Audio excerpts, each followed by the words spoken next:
Buongiorno, sono Virgilio del ristorante La Baita Spafori e sono lo chef di questo ristorante. Questo locale è un locale caratteristico tutto in legno, lo gestisco da 6 anni con la mia famiglia.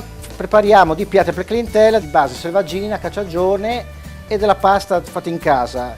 Posso dire che noi facciamo in casa le tagliatelle di pane grattugiato, i ravioli, qualsiasi tipo di ravioli, i martagliati, prepariamo il pane quasi sempre, tutti i dolci sono fatti in casa, si può dire.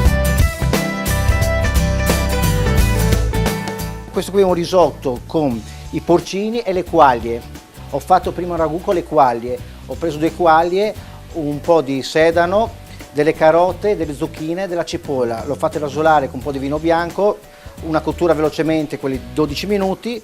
Poi quando l'ho cotto ho fatto un soffritto di cipolla con riso, bagnato con vino bianco, ho cominciato a cuocerlo quei 15 minuti. Poi l'ho mantecato con della panna, una punta di formaggio grana e del burro. E questo è un risottino che si sposa bene con le quali, potrei dire.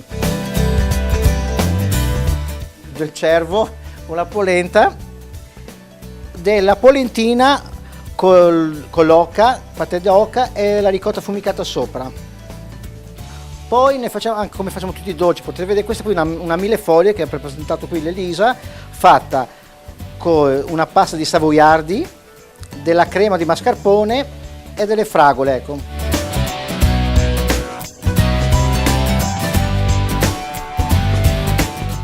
Lì una torta di gianduia al cioccolato e una torta alla frutta fresca.